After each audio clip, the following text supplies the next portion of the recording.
Assalamualaikum warahmatullahi wabarakatuh. Perkenalkan, nama saya Rosita Dewi Ivanka. You can call me Tata. Saya dari kelas TBI 3 dengan NIM 232 10 10 657. Langsung saja, saya di sini akan menjelaskan sedikit tentang ilmu pendidikan. Yang pertama adalah landasan pendidikan. Landasan pendidikan adalah asumsi-asumsi yang menjadi dasar pijakan atau titik tolak dalam rangka praktek pendidikan dan atau studi Islam. Studi pendidikan. Lanjut. Landasan hukum pendidikan di Indonesia tertera pada Undang-Undang Nomor 14 Tahun 2005 tentang guru dan dosen. Undang-undang ini memuat 84 pasal yang mengatur tentang ketentuan umum atau istilah-istilah dalam perundang-undangan ini. Kedudukan fungsi dan tujuan, prinsip profesionalitas. Seluruh peraturan tentang guru dan dosen dari kualifikasi akademik, hak dan kewajiban, sampai organisasi, profesi, dan kode etik. Ada beberapa landasan yang dibutuhkan untuk menunjang proses pembelajaran, yaitu landasan pendidikan, landasan sosiologis, landasan filosofis, landasan hukum, landasan kultural, landasan psikologis, landasan ilmiah dan teknologi, landasan ekonomi, landasan sejarah, dan yang terakhir adalah landasan religius. 9 landasan tadi itu untuk menunjang proses pembelajaran.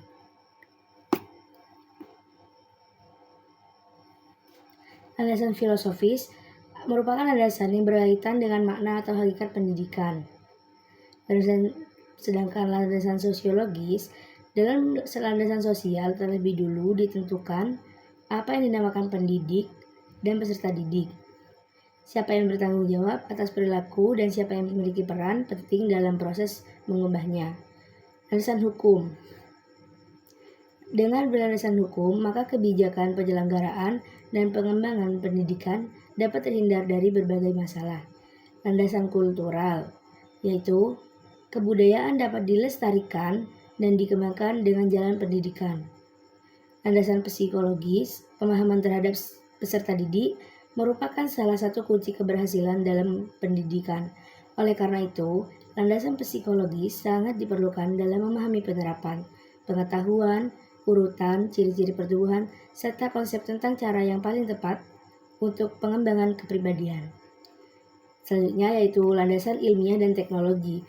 Pendidikan berperan sangat penting dalam pewaris dan pengetahuan, teknologi, dan seni.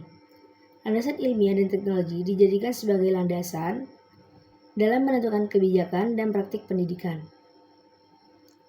Selanjutnya yaitu landasan ekonomi. Pertumbuhan ekonomi menjadi tinggi dan penghasilan negara bertambah walaupun utang luar negeri cukup besar dan menghasilkan rakyat kecil masih minim. Perkembangan ekonomi pun menjadi pengaruh dalam bidang pendidikan. Selanjutnya yaitu landasan sejarah. Setiap bidang kegiatan yang ingin dicapai manusia untuk maju pada umumnya dikaitkan dengan bagaimana keadaan bidang tersebut pada masa lampau. Sejarah pendidikan merupakan bahan pembanding untuk memajukan pendidik suatu bangsa. Dan yang terakhir adalah landasan religius. Sistem pendidikan agama diharapkan sebagai penyeru pikiran-pikiran produktif yang berkolaborasi dengan kebutuhan zaman yang semakin modern. Pendidikan agama adalah hak setiap peserta didik dan bukan atau organisasi keagamaan. Materi selanjutnya tentang aliran pendidikan. Di sini ada 4 aliran pendidikan. Yang pertama adalah aliran nativisme, yang kedua adalah aliran empirisme, yang ketiga adalah aliran naturalisme, dan yang terakhir adalah aliran konvergensi. Materi selanjutnya adalah pilar pendidikan. Berkaitan Perserikatan Bangsa-Bangsa atau disebut juga PBB melalui lembaga UNESCO mencanangkan 4 pilar pendidikan, baik untuk masa sekarang maupun masa depan. Yang pertama yakni learning to know, yang kedua adalah learning to do.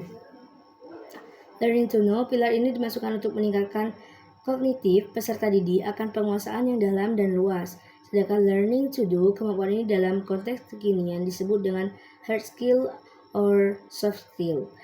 Yang ketiga yakni learning to be, pilar ini merupakan Konsep belajar untuk dapat mandiri menjadi orang yang bertanggung jawab untuk mewujudkan tujuan bersama.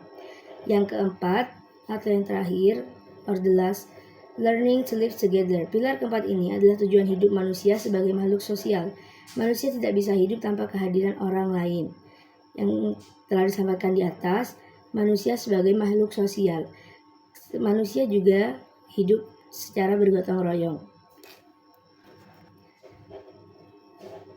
The next materi adalah kompetensi guru. Di sini terbagi menjadi 4 kompetensi, yaitu kompetensi kepribadian, kompetensi pedagogik, yang ketiga adalah kompetensi sosial, dan yang terakhir adalah kompetensi profesional.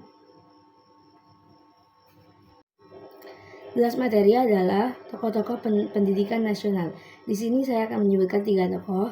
Yang pertama adalah Ki Hajar Dewantara dengan nama aslinya R.M. Suwardi Suryaningrat, lahir di Yogyakarta pada 2 Mei 1889. Semboyan-semboyannya seperti Lawan Sastra Ngesti Mulia, Suci Tata Ngesti Tunggal, Tuturi Handayani, Bibit Bebet Bobot, Sedumuk Batu Senyari Bumi, dan Lakoni Tekan Pati disebut telah melengkapi segala pengajaran dan pendidikan kepada anak-anak sebagai pengetahuan dan peraturan.